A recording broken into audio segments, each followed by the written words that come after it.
بسم الله الرحمن الرحيم. وما أنزلنا على قومه من بعده من جند من السماء وما كنا منزلين إن كانت إلا صيحة واحدة فإذا هم خامدون. يا حسرة على العباد ما يأتيهم من رسول إلا كانوا به يستهزئون. ألم يروا كم أهلكنا قبلهم من القرون أنهم إليهم لا يرجعون. وإن كل لما جميع لدينا محضرون. وآية لهم الأرض الميتة أحييناها وأخرجنا منها حبا فمنه يأكلون. وجعلنا فيها جنات من نخيل وأعناب وفجرنا فيها من العيون ليأكلوا من ثمره وما عملته أيديهم أفلا يشكرون. سبحان الذي خلق الأزواج كلها مما تنبت الأرض ومن أنفسهم ومما لا يعلمون. وآية لهم الليل نسلخ منه النهار فإذا هم مظلمون.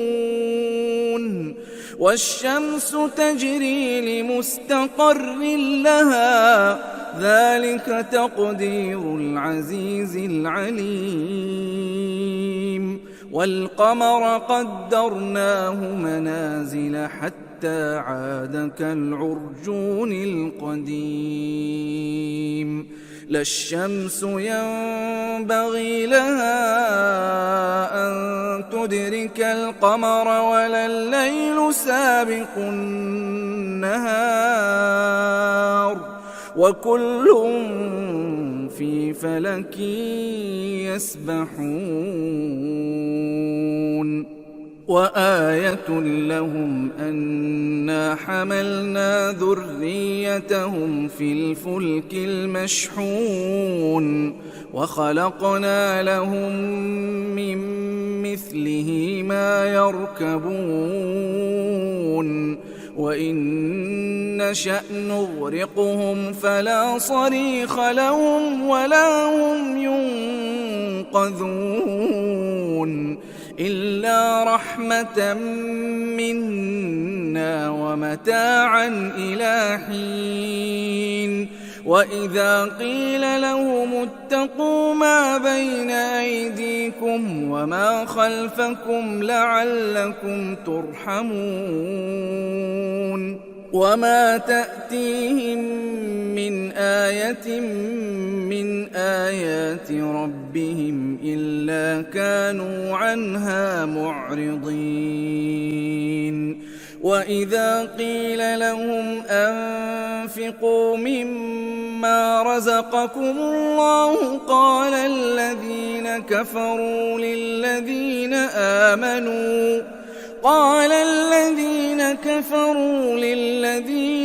آمنوا أنطعم من لو يشاء الله أطعمه إن أنتم إلا في ضلال مبين. ويقولون متى هذا الوعد إن كنتم صادقين. ما ينظرون إلا صيحة واحدة تأخذهم وهم يخصمون. فلا يستطيعون توصية ولا إلى أهلهم يرجعون ونفخ في الصور فإذا هم من الأجداث إلى ربهم ينسلون قالوا يا ويلنا من بعثنا من مرقدنا هذا ما وعد الرحمن وصدق المرسلون إن كانت إلا صيحة واحدة فإذا هم جميع لدينا محضرون فاليوم لا تظلم نفس شيئا ولا تجزون إلا ما كنتم تعملون إن أصحاب الجنة اليوم في شغل فاكهون هم وأزواجهم في ظلال على الأرائك متكئون لهم فيها فاكهة ولهم ما يدعون سلام قولا من رب رحيم وامتازوا اليوم أيها المجرمون ألم أعهد إليكم يا بني آدم ألا تعبدوا الشيطان إنه لكم عدو مبين وأن اعبدوني هذا صراط مستقيم ولقد أضل منكم جبلا كثيرا أفلم تكونوا تعقلون هذه جهنم التي كنتم توعدون اصلوها اليوم بما كنتم تكفرون اليوم نختم على أفواههم وتكلمنا أيديهم وتشهد أرجلهم بما كانوا يكسبون ولو نشاء لطمسنا على أعينهم فاستبقوا الصراط فأنى يبصرون ولو نشاء لمسخناهم على مكانتهم فما استطاعوا مضيا ولا يرجعون ومن نعمره ننكسه في الخلق أفلا يعقلون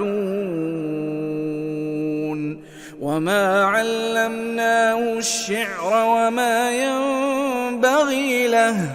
إن هو إلا ذكر وقرآن مبين لينذر من كان حيا ويحق القول على الكافرين أولم يروا أنا خلقنا لهم مما عملت أيدينا أنعاما فهم لها مالكون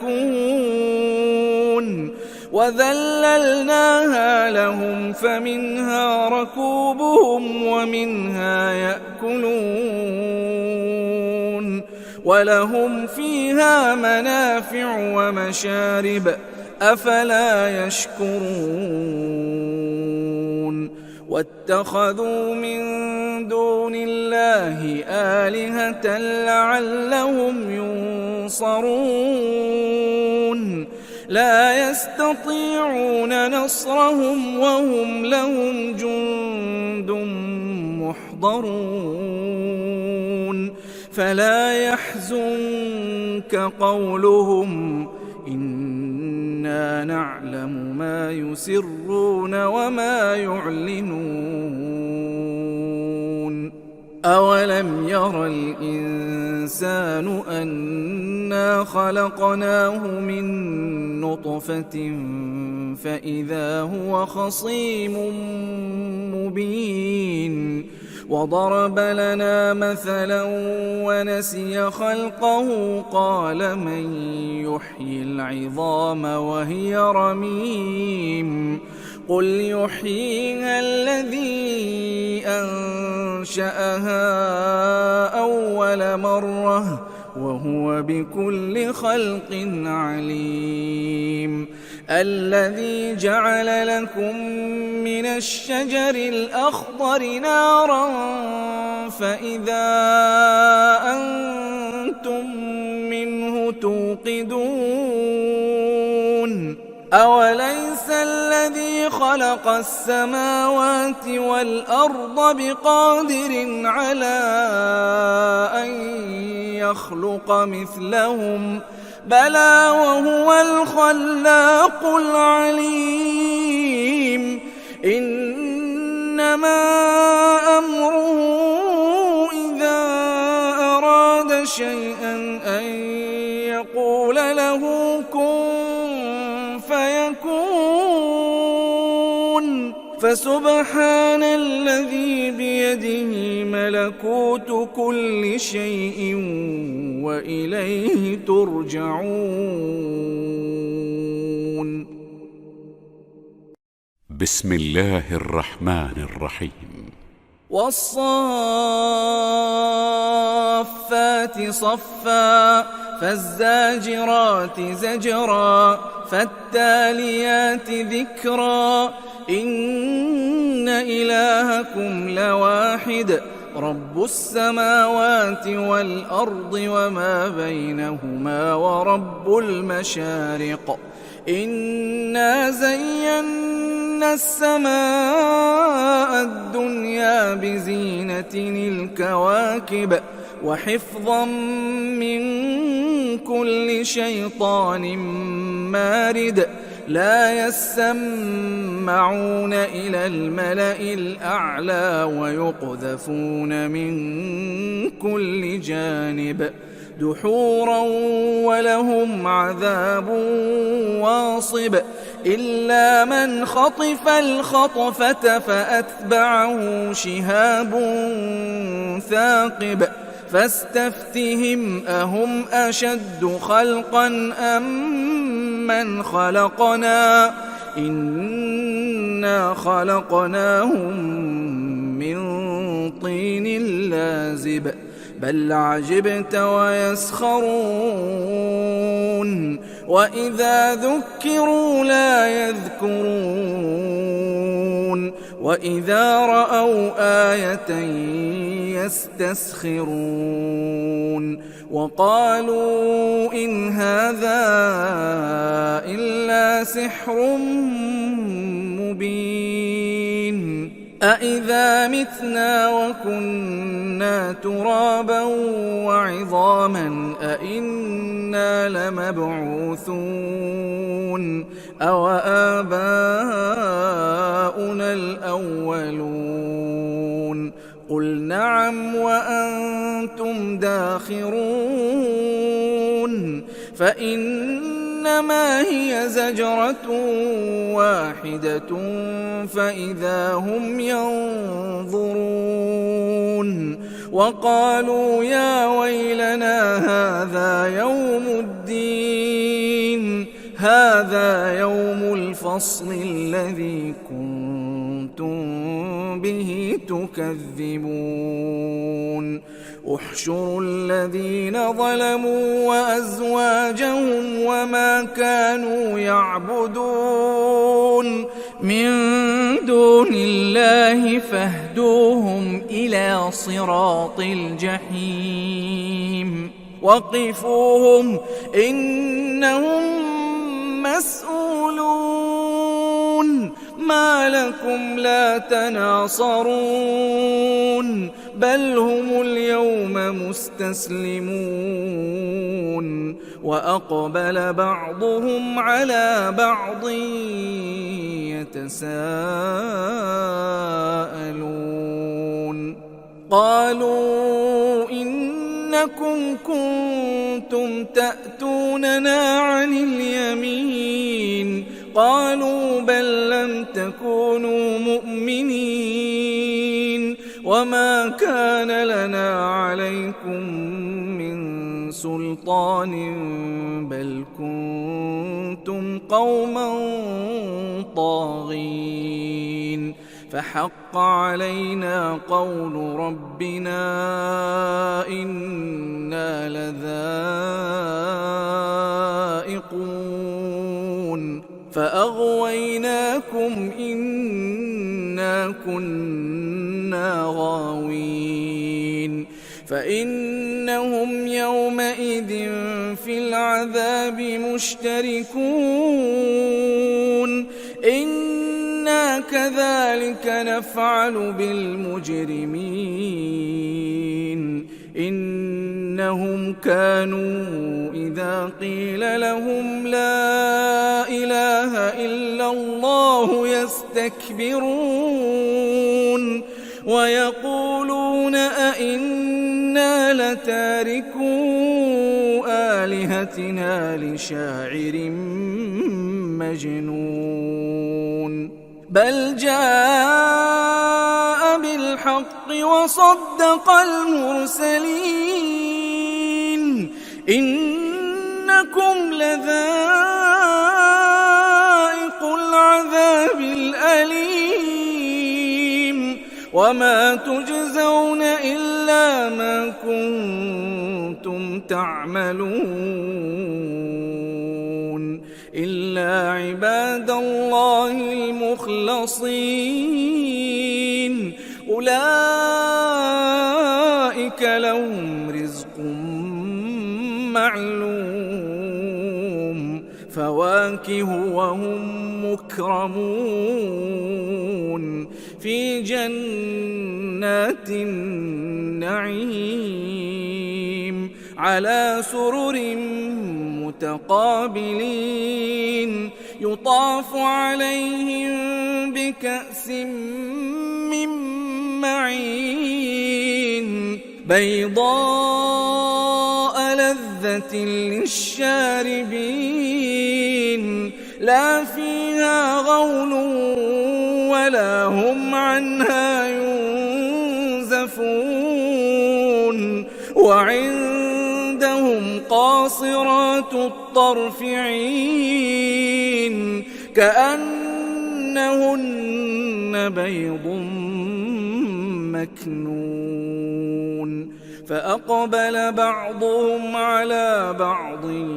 يتساءلون قال قائل منهم إني كان لي قرين يقول أئنك لمن المصدقين أئذا متنا وكنا ترابا وعظاما أئنا لمدينون قال هل أنتم مطلعون فاطلع فرآه في سواء الجحيم قال تالله إن كدت لتردين ولولا نعمة ربي لكنت من المحضرين أفما نحن بميتين إلا موتتنا الأولى وما نحن بمعذبين إن هذا لهو الفوز العظيم لمثل هذا فليعمل العاملون أذلك خير نزلا أم شجرة الزقوم إنا جعلناها فتنة للظالمين إنها شجرة تخرج في أصل الجحيم طلعها كأنه رؤوس الشياطين فإنهم لآكلون منها فمالئون منها البطون ثم إن لهم عليها لشوبا من حميم ثم إن مرجعهم لإلى الجحيم إنهم ألفوا آباءهم ضالين فهم على آثارهم يهرعون ولقد ضل قبلهم أكثر الأولين ولقد أرسلنا فيهم منذرين فانظر كيف كان عاقبة المنذرين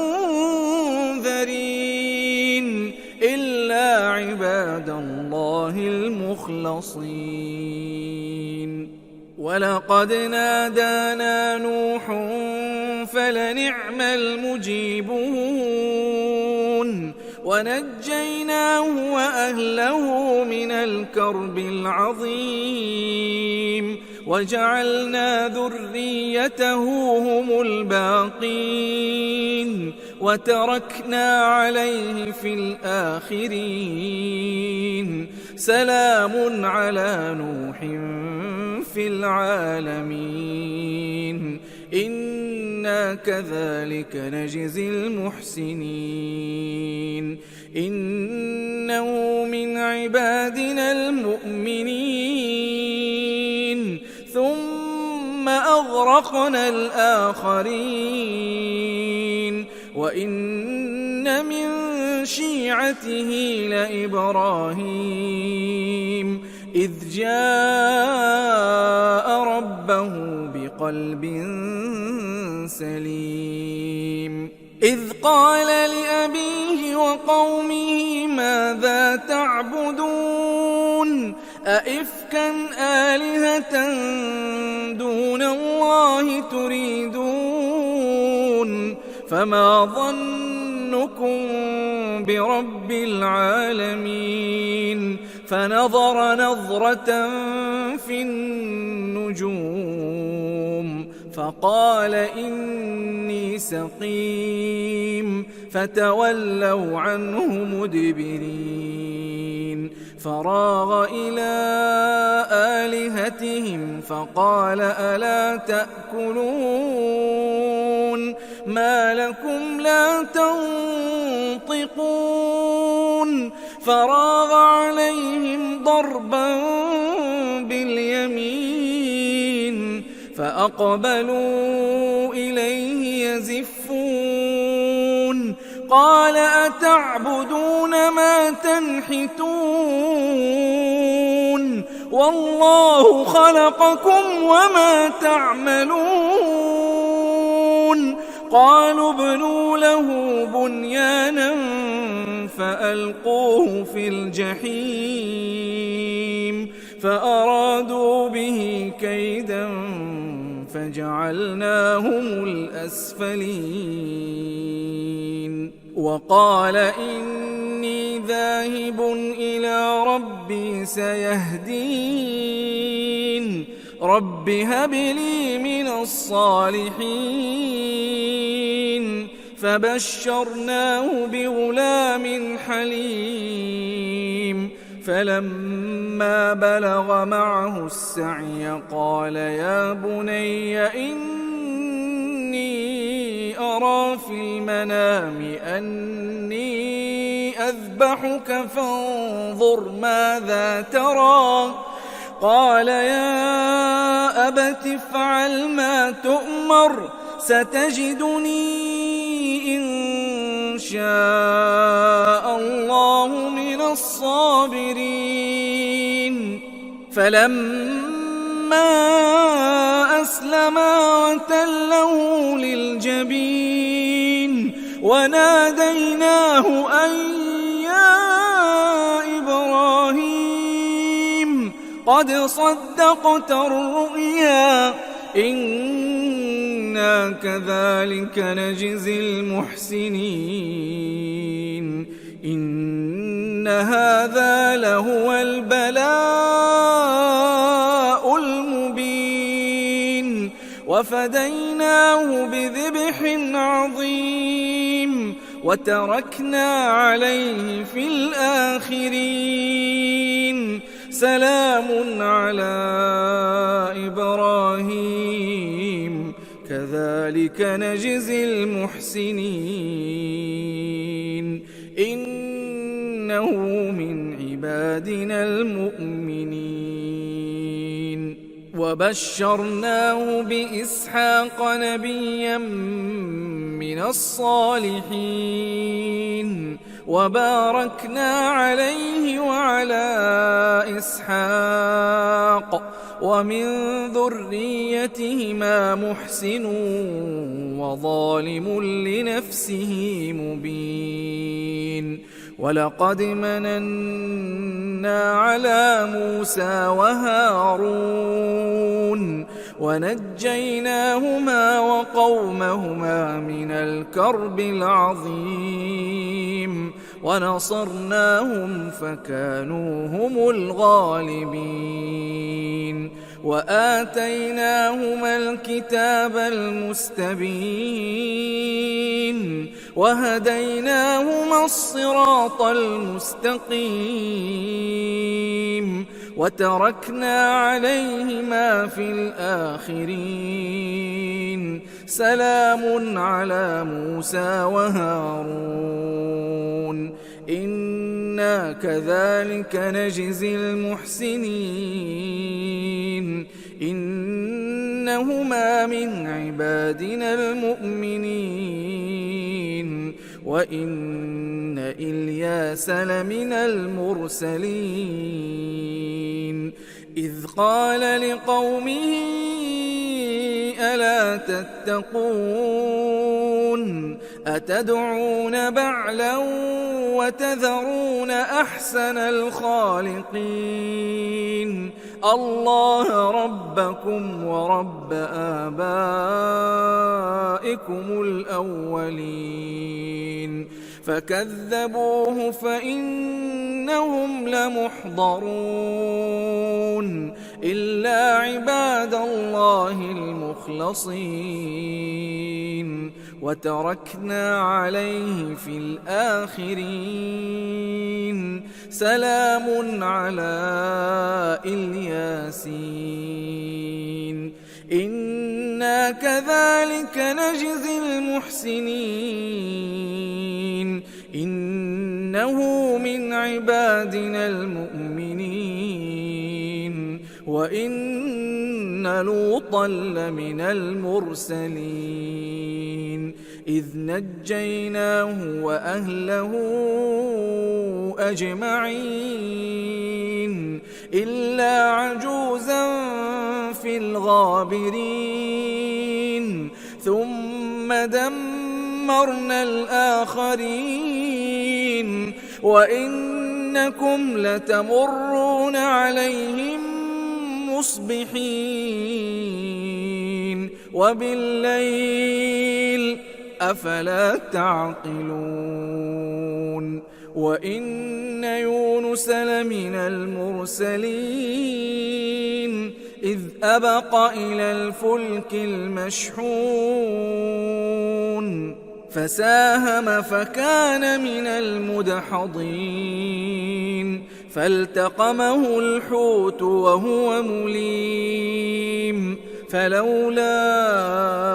أنه كان من المسبحين للبث في بطنه إلى يوم يبعثون فنبذناه بالعراء وهو سقيم وأنبتنا عليه شجرة من يقطين وأرسلناه إلى 100,000 أو يزيدون فآمنوا فمتعناهم إلى حين فاستفتهم ألربك البنات ولهم البنون أم خلقنا الملائكة إناثا وهم شاهدون ألا إنهم من إفكهم ليقولون ولد الله وإنهم لكاذبون أصطفى البنات على البنين ما لكم كيف تحكمون أفلا تذكرون أم لكم سلطان مبين فأتوا بكتابكم إن كنتم صادقين وجعلوا بينه وبين الجنة نسبا ولقد علمت الجنة إنهم لمحضرون سبحان الله عما يصفون إلا عباد الله المخلصين فإنكم وما تعبدون ما أنتم عليه بفاتنين إلا من هو صال الجحيم وما منا إلا له مقام معلوم وإنا لنحن الصافون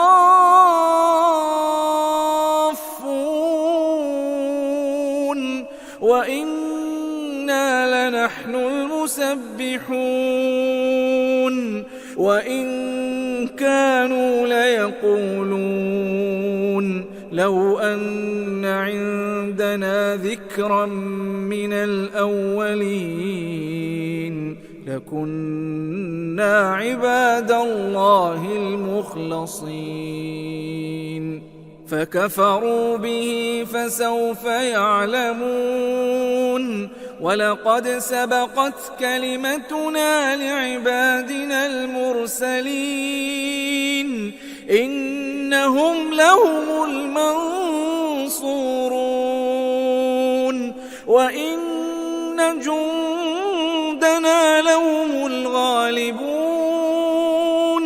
فتول عنهم حتى حين وأبصرهم فسوف يبصرون أفبعذابنا يستعجلون فإذا نزل بساحتهم فساء صباح المنذرين وتول عنهم حتى حين وأبصر فسوف يبصرون سبحان ربك رب العزة عما يصفون وسلام على المرسلين والحمد لله رب العالمين. بسم الله الرحمن الرحيم. صاد والقرآن ذي الذكر بل الذين كفروا في عزة وشقاق كم أهلكنا من قبلهم من قرن فنادوا ولا تحين مناص وعجبوا أن جاءهم منذر منهم وقال الكافرون هذا ساحر كذاب أجعل الآلهة إلها واحدا إن هذا لشيء عجاب وانطلق الملأ منهم أن امشوا واصبروا على آلهتكم إن هذا لشيء يراد ما سمعنا بهذا في الملة الآخرة إن هذا إلا اختلاق أأنزل عليه الذكر من بيننا بل هم في شك من ذكري بل لما يذوقوا عذاب أم عندهم خزائن رحمة ربك العزيز الوهاب أم لهم ملك السماوات والأرض وما بينهما فليرتقوا في الأسباب جند ما هنالك مهزوم من الأحزاب كذبت قبلهم قوم نوح وعاد وفرعون ذو الأوتاد وثمود وقوم لوط وأصحاب الأيكة أولئك الأحزاب إن كل إلا كذب الرسل فحق عقاب وما ينظر هؤلاء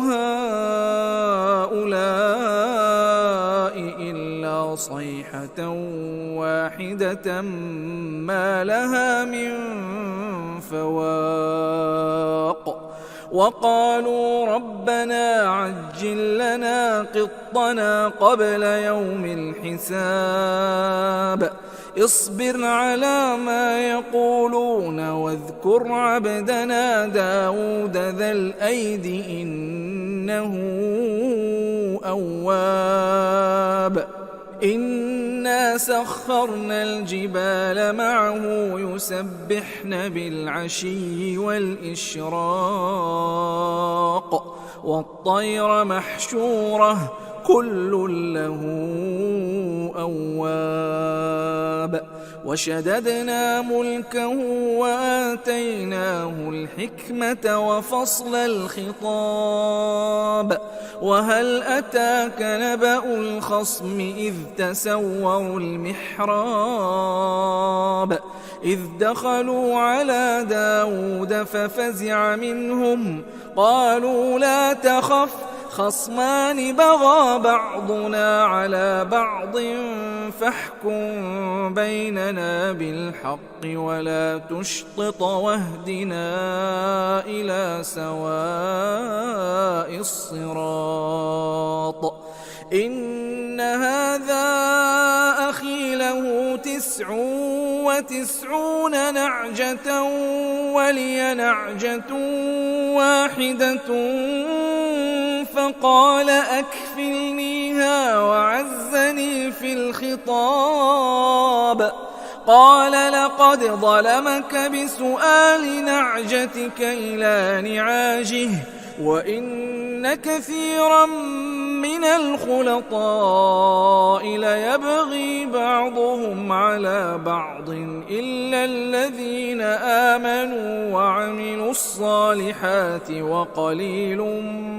ما هم وظن داود أنما فتناه فاستغفر ربه وخر راكعا وأناب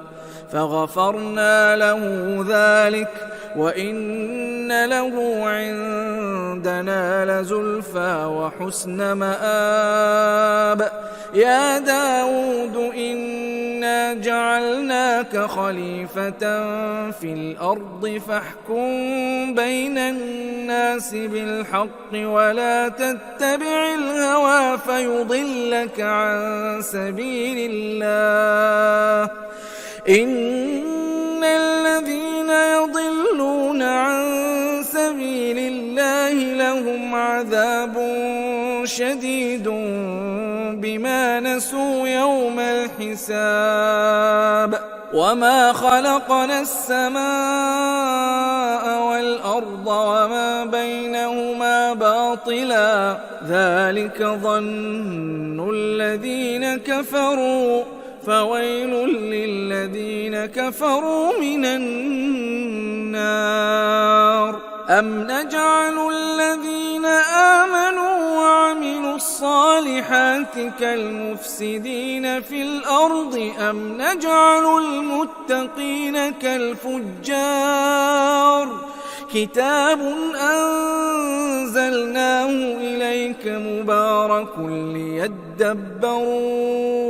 آياته وليتذكر أولو الألباب ووهبنا لداود سليمان نعم العبد إنه أواب إذ عرض عليه بالعشي الصافنات الجياد فقال إني أحببت حب الخير عن ذكر ربي حتى توارت بالحجاب ردوها علي فطفق مسحا بالسوق والأعناق ولقد فتنا سليمان وألقينا على كرسيه جسدا ثم أناب قال رب اغفر لي وهب لي ملكا لا ينبغي لأحد من بعدي إنك أنت الوهاب فسخرنا له الريح تجري بأمره رخاء حيث أصاب والشياطين كل بناء وغواص وآخرين مقرنين في الأصفاد هذا عطاؤنا فامنن أو أمسك بغير حساب وإن له عندنا لزلفى وحسن مآب واذكر عبدنا أيوب إذ نادى ربه أني مسني الشيطان بنصب وعذاب اركض برجلك هذا مغتسل بارد وشراب ووهبنا له أهله ومثلهم معهم رحمة منا وذكرى لأولي الألباب وخذ بيدك ضغثا فاضرب به ولا تحنث إنا وجدناه صابرا نعم العبد إنه أواب واذكر عبادنا إبراهيم وإسحاق ويعقوب أولي الأيدي والأبصار إنا أخلصناهم بخالصة ذكر الدار وإنهم عندنا لمن المصطفين الأخيار واذكر إسماعيل واليسع وذا الكفل وكل من الأخيار هذا ذكر وإن للمتقين لحسن مآب جنات عدن مفتحة لهم الأبواب متكئين فيها يدعون فيها بفاكهة كثيرة وشراب وعندهم قاصرات الطرف أتراب هذا ما توعدون ليوم الحساب إن هذا لرزقنا ما له من نفاد هذا وإن للطاغين لشر مآب جهنم يصلونها فبئس المهاد هذا فليذوقوه حميم وغساق وآخر من شكله أزواج هذا فوج مقتحم معكم لا مرحبا بهم إنهم صالوا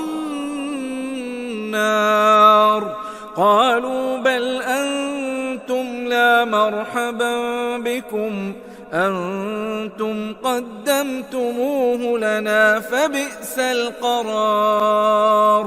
قالوا ربنا من قدم لنا هذا فزده عذابا ضعفا في النار وقالوا ما لنا لا نرى رجالا كنا نعدهم من الأشرار أتخذناهم سخريا أم زاغت عنهم الأبصار إن ذلك لحق تخاصم أهل النار قل إنما أنا منذر وما من إله إلا الله الواحد القهار رب السماوات والأرض وما بينهما العزيز الغفار قل هو نبأ عظيم أنتم عنه معرضون ما كان لي من علم بالملأ الأعلى إذ يختصمون إن يوحى إلي إلا أنما أنا نذير مبين إذ قال ربك للملائكة إني خالق بشرا من طين فإذا سويته ونفخت فيه من روحي فقعوا له ساجدين فسجد الملائكة كلهم أجمعون إلا إبليس استكبر وكان من الكافرين قال يا إبليس ما منعك أن تسجد لما خلقت بيدي أستكبرت أم كنت من العالين قال أنا خير منه خلقتني من نار وخلقته من طين قال فاخرج منها فإنك رجيم وإن عليك لعنتي إلى يوم الدين قال رب فأنظرني إلى يوم يبعثون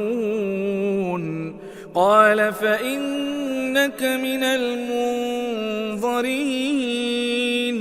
إلى يوم الوقت المعلوم قال فبعزتك لأغوينهم أجمعين إلا عبادك منهم المخلصين قال فالحق والحق أقول لأملأن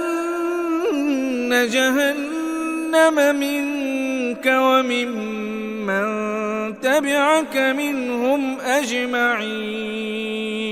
قل ما أسألكم عليه من أجر وما أنا من المتكلفين إن هو إلا ذكر للعالمين ولتعلمن نبأه بعد حين. بسم الله الرحمن الرحيم. تنزيل الكتاب من الله العزيز الحكيم. إنا أنزلنا إليك الكتاب بالحق فاعبد الله مخلصا له الدين. ألا لله الدين الخالص والذين اتخذوا من دونه أولياء ما نعبدهم إلا ليقربونا إلى الله زلفى إن الله يحكم بينهم فيما هم فيه يختلفون إن الله لا يهدي من هو كاذب كفار. لو أراد الله أن يتخذ ولدا لاصطفى مما يخلق ما يشاء سبحانه هو الله الواحد القهار. خلق السماوات والأرض بالحق يكور الليل على النهار ويكور النهار على الليل وسخر الشمس والقمر كل يجري لأجل مسمى ألا هو العزيز الغفار. خلقكم من نفس واحدة ثم جعل منها زوجها وأنزل لكم من الأنعام 8 أزواج يخلقكم في بطون أمهاتكم خلقا من بعد خلق في ظلمات 3 ذلكم الله ربكم له الملك لا إله إلا هو فأنى تصرفون. إن تكفروا فإن الله غني عنكم ولا يرضى لعباده الكفر وإن تشكروا يرضه لكم ولا تزر وازرة وزر أخرى ثم إلى ربكم مرجعكم فينبئكم بما كنتم تعملون إنه عليم بذات الصدور. وإذا مس الإنسان ضر دعا ربه منيبا إليه ثم إذا خوله نعمة منه نسي ما كان يدعو إليه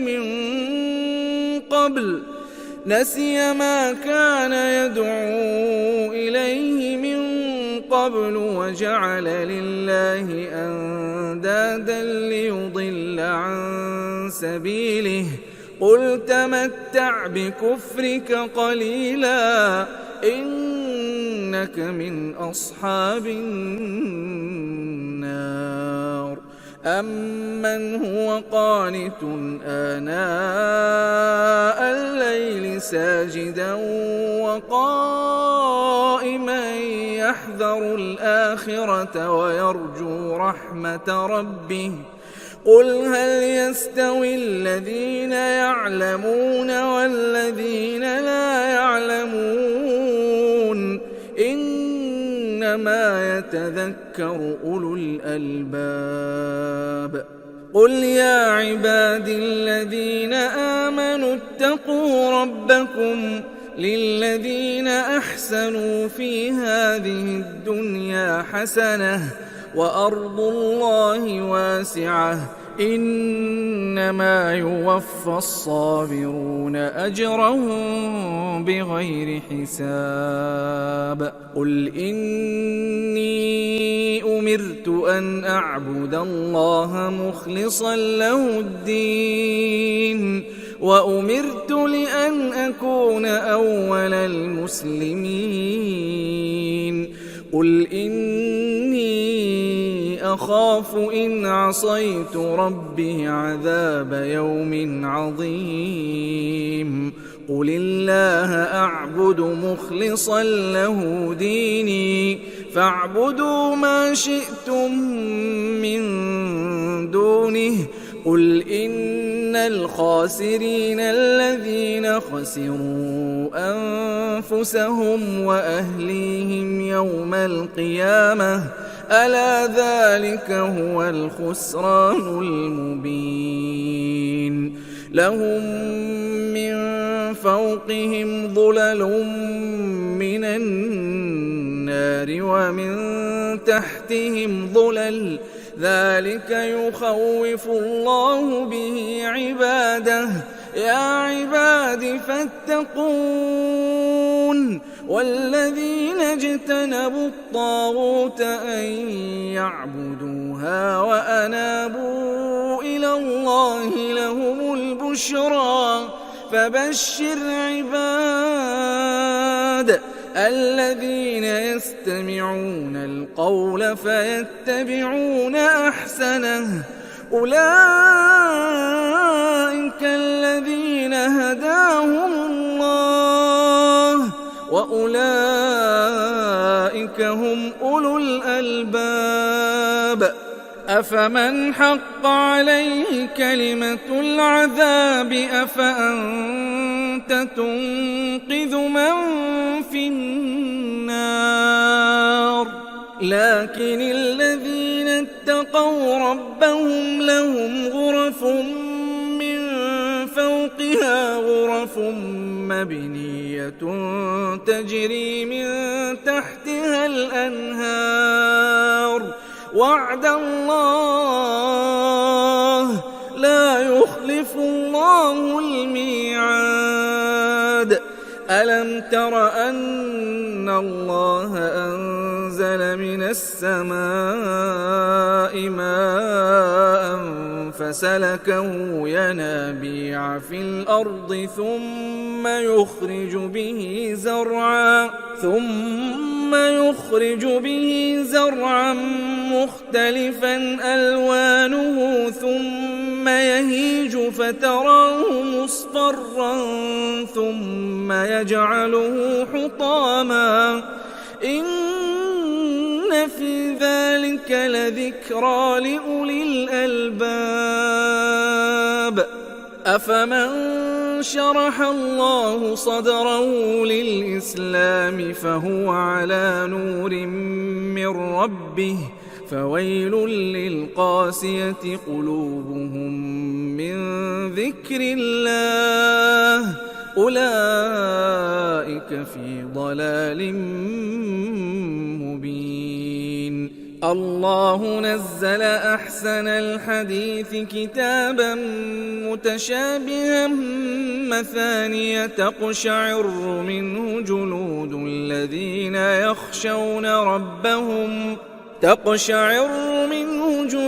الذين يخشون ربهم ثم ثم تلين جلودهم وقلوبهم إلى ذكر الله ذلك هدى الله يهدي به من يشاء ومن يضلل الله فما له من هاد أفمن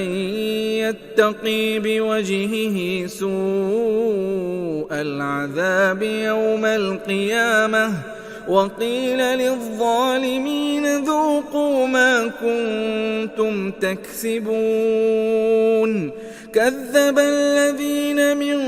قبلهم فأتاهم العذاب من حيث لا يشعرون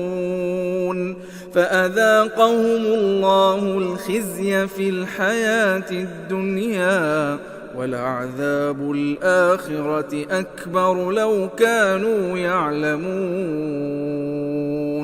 ولقد ضربنا للناس في هذا القرآن من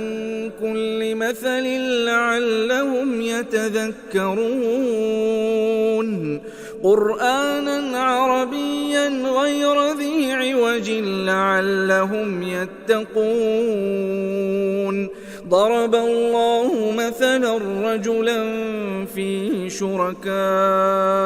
متشاكسون ورجلا سلما لرجل هل يستويان مثلا الحمد لله بل أكثرهم لا يعلمون إنك ميت وإنهم ميتون ثم إنكم يوم القيامة عند ربكم تختصمون